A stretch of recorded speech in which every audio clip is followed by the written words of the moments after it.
ਮੇਰੇ ਵੱਲੋਂ ਸਾਰਿਆਂ ਨੂੰ ਪਿਆਰ ਭਰੀ ਸਤਿ ਸ਼੍ਰੀ ਅਕਾਲ। ਪੰਜਾਬੀ ਭਾਸ਼ਾ ਚੈਨਲ 'ਤੇ ਆਪ ਜੀ ਦਾ ਸਵਾਗਤ ਹੈ। ਅੱਜ ਅਸੀਂ ਨਾਮ ਬਾਰੇ ਪੜ੍ਹਾਂਗੇ। ਇਹ ਵਿਆਕਰਣ ਦਾ ਮਹੱਤਵਪੂਰਨ ਅੰਗ ਹੈ। ਨਾਮ ਕੀ ਹੁੰਦਾ ਹੈ ਅਤੇ ਇਸ ਦੀਆਂ ਕਿਸਮਾਂ ਕਿੰਨੀਆਂ ਹੁੰਦੀਆਂ ਨੇ, ਆਓ ਸ਼ੁਰੂ ਕਰਦੇ ਹਾਂ। ਨਾਮ ਤੋਂ ਤੁਸੀਂ ਦੇਖੋਗੇ ਕਿ ਨਾਮ ਕੀ ਹੁੰਦਾ। ਕਿਸੇ ਵੀ ਚੀਜ਼ ਦਾ ਨਾਂ, ਉਸਨੂੰ ਨਾਮ ਕਿਹਾ ਜਾਂਦਾ ਹੈ। ਕੋਈ ਵੀ ਚੀਜ਼, ਕੋਈ ਵਿਅਕਤੀ, ਸਥਾਨ, ਵਸਤੂ, ਹਾਲਾਤ, ਕਿਸੇ ਵੀ ਤਰ੍ਹਾਂ ਉਸਨੂੰ ਨਾਂ ਨਾਲ ਸੰਬੋਧਿਤ ਕੀਤਾ ਜਾਂਦਾ ਹੈ। ਆਓ ਨਾਂ ਦੀ ਪਰਿਭਾਸ਼ਾ ਦੇਖਦੇ ਹਾਂ। ਜਿਨ੍ਹਾਂ ਸ਼ਬਦਾਂ ਤੋਂ ਕਿਸੇ ਵਿਅਕਤੀ, ਜੀਵ ਜੰਤੂ, ਸਥਾਨ ਅਤੇ ਹਾਲਾਤ ਆਦਿ ਦੇ ਨਾਂ ਦਾ ਪਤਾ ਲੱਗੇ, ਉਸ ਨੂੰ ਨਾਮ ਕਿਹਾ ਜਾਂਦਾ ਹੈ। ਜਿਵੇਂ ਰਾਮ, ਗਾਂ, ਦਿੱਲੀ, ਹਿਮਾਲਾ, ਦਰਿਆ, ਪਹਾੜ, ਖੰਡ, ਖੁਸ਼ੀ, ਇਮਾਨਦਾਰੀ, ਰੋਣਾ, ਪੱਗ ਅਤੇ ਇੱਜੜ ਆਦਿ। ਮਤਲਬ ਕੋਈ ਵੀ ਵਿਅਕਤੀ, कोई समूह, जैसे कोई पहाड़, पेड़, पौधे, पक्षी या कोई भी नदी, हर एक चीज़ को नाम बोला जाता है। जैसे खुशी, रोना, हंसना, ईमानदारी, ये सब नाम के ही अंदर आते हैं। देखते हैं कि ये इस तरह, देखो उदाहरण लिखते हैं ਅਸੀਂ ਇੱਥੇ। ਇਹਨਾਂ ਨੇ ਦਿੱਤਾ ਹੋਇਆ ਸਚਿਨ ਤੇਂਦੁਲਕਰ ਦੀ ਇੱਥੇ ਫੋਟੋ ਦੇਖਦੇ ਹਾਂ ਤਾਂ ਇਹ ਨਾਮ ਹੋ ਗਿਆ ਕਿਸੇ ਦਾ, ਕਿਸੇ ਸ਼ਖਸ ਦਾ ਇਹ ਨਾਮ ਹੈ। ਤਾਂ ਇਸ ਨੂੰ ਜੋ ਅਸੀਂ ਸਚਿਨ ਦੇ ਨਾਂ ਤੋਂ ਜੋ ਆਪਣੇ ਮਨ ਵਿੱਚ ਇੱਕ ਚਿੱਤਰ ਆएगा, अपने मन में, हमारे मन में सचिन का नाम, सचिन तेंदुलकर सुन के तो सचिन तेंदुलकर जो हमारे क्रिकेटर हैं उनका नाम आएगा। तो ये क्या हो गया, एक खास नाम हो गया। और आगे देखो पहाड़, बहुत सारे पहाड़ होते हैं, पर अगर बोला जाए कि हिमालय पर्वत, हिमालय पर्वत बोला जाए तो हमारे मन में हिमालय की तस्वीर हमारे मन में आएगी।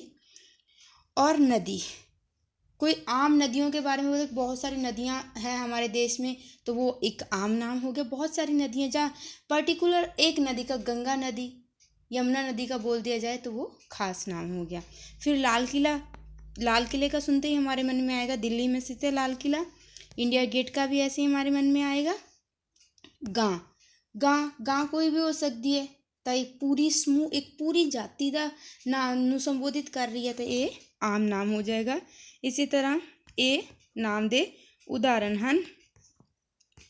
ਜਿਵੇਂ ਇੱਥੇ ਦੇਖੋ, ਸਾਨੂੰ ਫੋਟੋ ਦੇਖ ਕੇ ਕੀ ਲੱਗ ਰਿਹਾ ਹੈ कि लड़की को सर्दी लग रही है, तो उसको हम सर्दी लग रही है तो मतलब उसे एक एहसास हो रहा है। तो हमने अभी पढ़ा था ऊपर कि किसी भी भाव को, किसी भी हालात को भी नाम कहा जाता है। आगे चीनी है, ये बहुत सारे पेड़ों का झुंड दिखाई दे रहा है, ये सब नाम के उदाहरण हैं।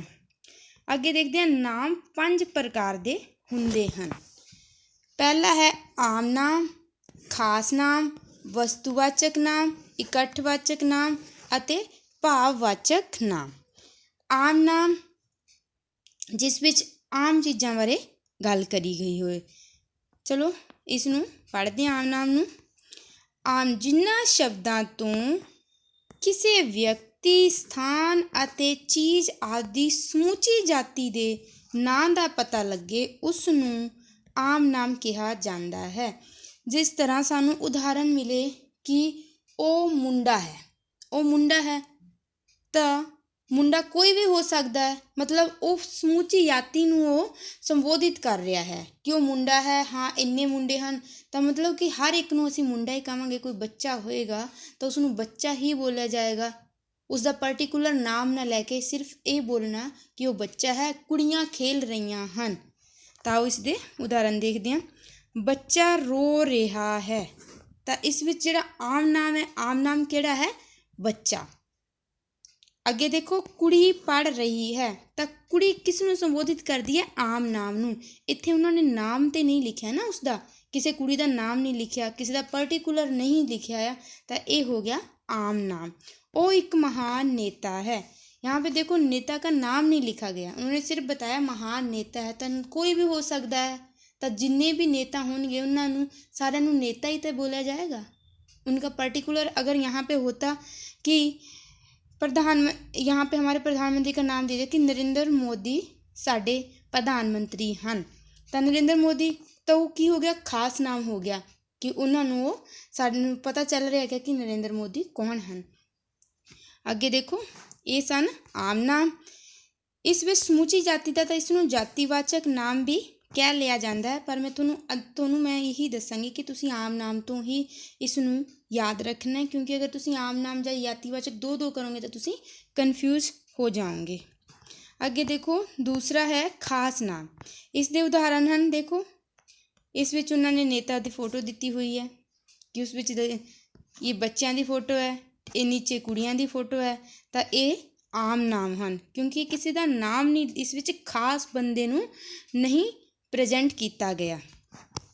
ਅੱਗੇ ਦੇਖੋ, ਖਾਸ ਨਾਮ ਜਿਨ੍ਹਾਂ ਸ਼ਬਦਾਂ ਤੋਂ ਕਿਸੇ ਖਾਸ ਵਿਅਕਤੀ, ਸਥਾਨ ਅਤੇ ਚੀਜ਼ ਦੇ ਖਾਸ ਨਾਂ ਦਾ ਪਤਾ लगे उसਨੂੰ खास नाम कहा जाता है। हमें किसी खास जगह के बारे में, पर्टिकुलर किसी जगह के बारे में बताया जाए।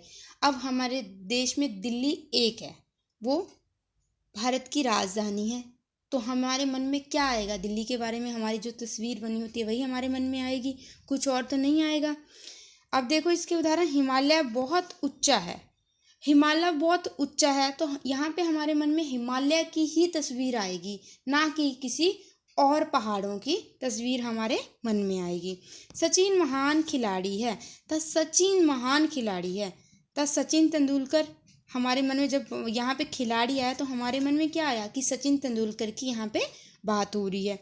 श्री राम ने रावण नू मारिया, तो श्री राम ने रावण नू मारिया, तो इत्थे दोनों की हो गए खास नाम। इसका उदाहरण देखते हैं, देखो तस्वीरों में हिमालय पर्वत की तस्वीर दिखाई गई है। अगे श्री राम, इन्हों की जो तस्वीर भी असीं देखांगे तो पछाण जावांगे सचिन तेंदुलकर अते रावण, ये हैगे हैं खास नाम। अगे देखते हैं वस्तुवाचक नाम। वस्तुवाचक के नाम तो की लग रहा है जिस विच वस्तुओं बारे गल करी गई होवे, तो चलो देखते हैं इसकी परिभाषा। जिन्हां शब्दां तो तोलियां जां मापियां जा सकण वालियां वस्तां दे नां दा पता लगे, कि जिनसे हमें पता चले कि जिन वस्तुओं को तोला जा सके, जिन वस्तुओं को मापा जा सके, उस चीज़ का अगर हमें यहाँ से पता चल रहा है तो वहाँ पे क्या होगा? वस्तुवाचक नाम। जैसे सोना बहुत महंगा हो रहा है, तो सोना, उसको सोना को मापा जा सकता है ना।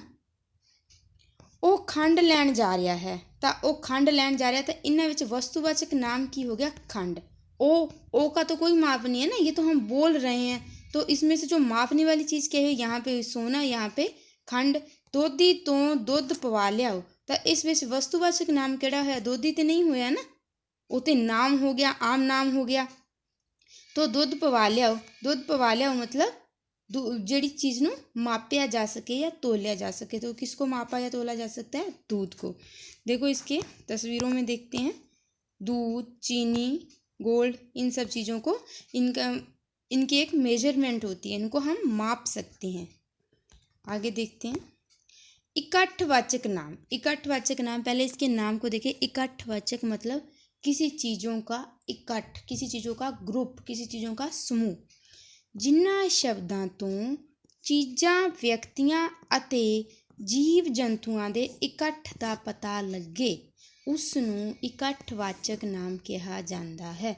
यहाँ से हमें ये पता चले कि ये जो चीज़ें हैं वो ग्रुप में हमें दिखाई दे। वो ग्रुप बच्चों का भी हो सकता है, जानवरों का भी हो सकता है, पेड़ों का भी हो सकता है, किसी भी चीज़ का वो ग्रुप हो सकता है। एग्जाम्पल देखो, भेड़ां बकरियां दा इज्जड़ आ रहा है। जो भेड़ और बकरियों का समूह, जो भेड़ और बकरियों का समूह होता है उसे बोला जाता है इज्जड़।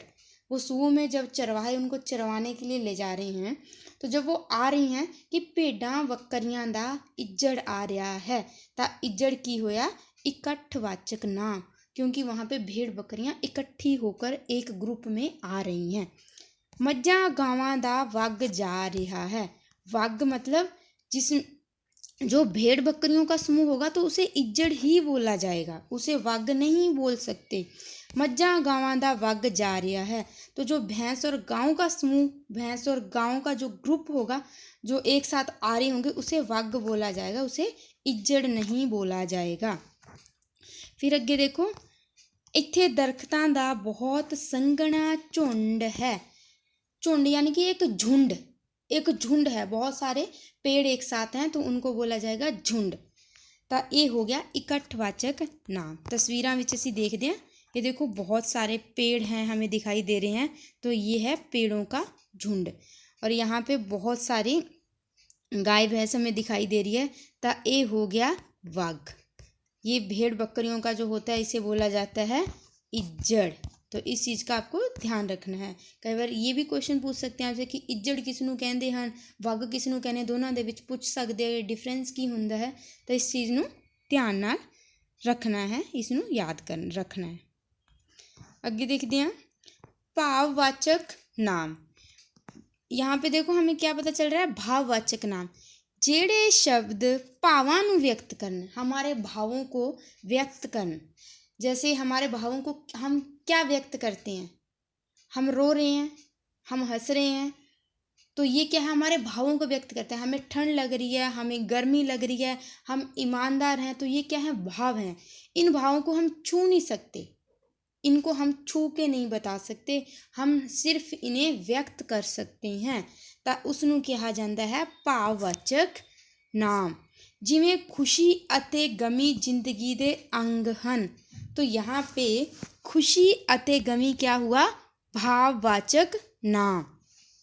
बहुत सर्दी पै रही है, तो सर्दी हमें लग रही है, हमें महसूस होती है, हम उसको छू तो नहीं सकते, हम उसे टच तो नहीं कर सकते, तो इसलिए यहाँ पे भाववाचक जो नाम हुआ वो होगा सर्दी।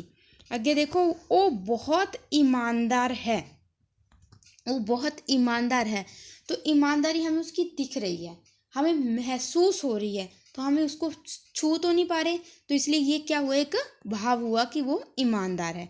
बच्चा हंस रहा है, तो बच्चा हंस रहा है तो हमें दिखाई दे रहा है, हमें फील हो रहा है, हम उसे टच नहीं कर सकते। आओ तस्वीरां विच देखते हैं। देखो यहाँ पे सर्दी लग रही है इसे, तो हमें पता चल रहा है कि सर्दी लग रही है, तो उसे भी फील हो रही है, हमें भी पता चल रहा है। अब बच्चा हंस रहा है, हम इसकी हंसी को टच नहीं करेंगे, बच्चा हंस रहा है, हमें दिख रहा है वो खुश हो रहा है। बच्चा यहाँ पे क्या दिख रहा है हमें, कि यहाँ पे बच्चा रो रहा है, तो रोता हुआ हमें दिख रहा है, बच्चे को फील हो रहा है, हमें उसके माँ बाप को फील हो रहा है। इस तरीके से आपको नाम को पढ़ना है, इसे अच्छे से लर्न करना है, लिखना है। बहुत सारे बच्चों से ये गलती हो जाती है कि वो हमें पहले पूछते कि नाम किसनू क्या जाता है, तो नाम हिंदी में क्या होता है, तो जब हम उन्हें बताते हैं संज्ञा होता है, तो वो क्या करते हैं, यहाँ पे एक गलती बहुत सारे बच्चे मैंने देखे हैं, वो जब एग्ज़ाम में इस क्वेश्चन को कर रहे होते हैं तो वो नाम बोलते हैं, नाम दे 3 भाग होंदे हैं, नाम दियाँ 3 किस्मां होंदियां हैं, तो वो वही लिखते हैं व्यक्तिवाचक, जातिवाचक, भाववाचक।